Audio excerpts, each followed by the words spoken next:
The universe is expanding. This rate of expansion is known as the Hubble constant. It is comprehending the cosmos. Key characteristics of its core and ultimate fate.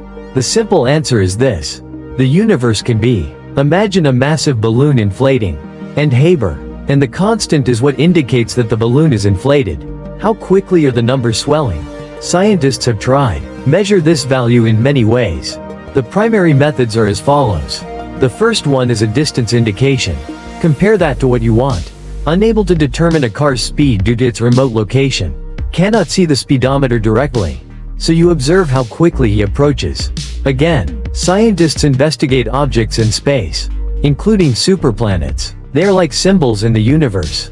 Tell us how quickly they move away from us. Therefore, it indirectly reveals the expanding rate of the cosmos. The second one is the cosmic microwave background radiation. Another option is to return to the beginning of the universe. It's like watching a movie backwards. Entering the cosmic microwave background. This is the afterglow of the Big Bang, dating back to the birth of the cosmos. Approximately 380.000 years. By examining the afterglows, we can derive Hubble's constant. Here's the thing. When scientists utilize these two methodologies independently, the Hubble constant results are inconsistent. When applying distance metrics, the Hubble constant per second is 74 kilometers per million parsecs. And through the cosmic microwave background, the Hubble constant for radiation is 67.4 kilometers per second per megaparsec.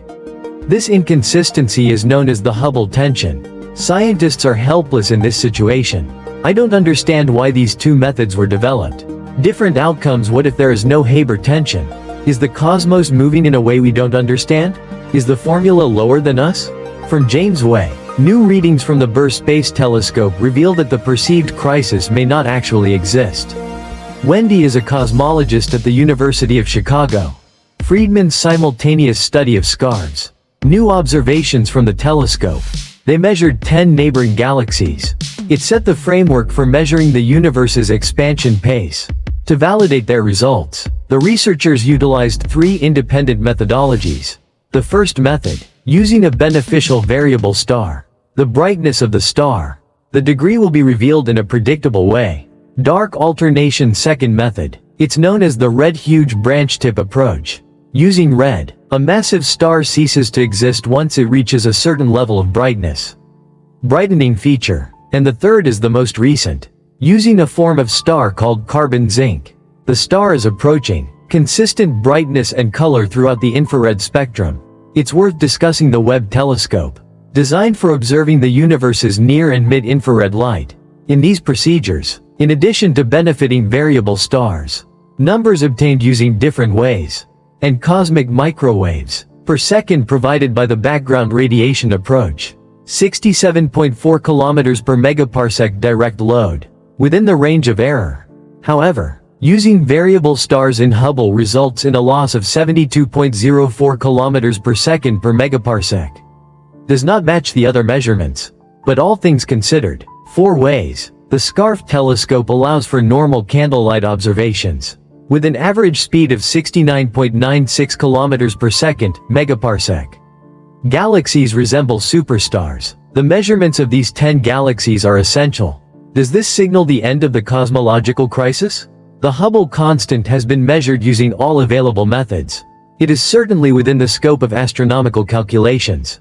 So perhaps there is no Hubble tension at all. Additional observations are needed to support the study's findings. However, this is not the only crisis. A new cosmic challenge is looming. We are testing our models like never before. We call this the S8 tension. S8 tension refers to matter in the universe. Measurement of degree of aggregation. The simple answer is this. The universe is like to a big puzzle. Scientists seek to understand the scattered matter fragments in space, how to distribute and how it came together. There are 2 ways of measuring. The first step involves precisely computing observation data from the low-level device. Like gravitational lensing. Gravitational lensing is a phenomena. Massive celestial structures such as galaxies and black holes. The ensuing gravity acts like a magnifying lens throughout the universe. Bending extends farther than twisting. These heavenly bodies can be seen because of the light they emit. However, using the second approach, The standard cosmological model for radiation measurement is based on the cosmic microwave background.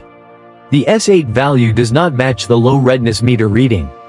This discrepancy is the source of the S8's attention. Obviously, some of us have finished. Something unfathomable is occurring. Despite numerous theories, observations and hypothetical creatures back up these hypotheses, but they were unable to explain it. To discover out, researchers used the world's most powerful, one of the most advanced computers ever built, the largest simulation of the universe. The simulation scale depends on how well you know him. It requires over 50 million hours of computing time and is distributed at Durham University in the UK. 30.000 processors. To genuinely admire, the project is called Flamingo. It is a difficult acronym.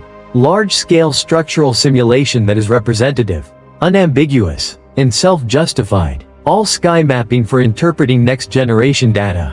Flamingo models are not only enormous and high quality, but also take into account distance, unknown gravitational factors. Previously, cosmological models were mostly focused on simulating dark matter. Because of dark matter, it is the primary component of matter in the universe. However, ordinary plant matter accounts for only 1% of the universe's total mass. However, it has small-scale effects on the distribution of matter in the universe. Has a major impact. For example, a supermassive black hole generates the galactic wind. Supernova explosions may limit the formation of galaxies. Unlike prior simulations which solely incorporated dark matter. Fiery bird simulations consider and track common stuff simultaneously. While gravity is primarily caused by dark matter, conventional objects also have an impact.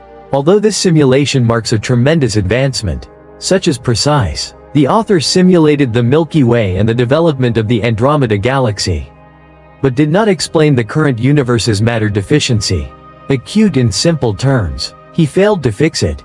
The S8 tension issue he was meant to resolve.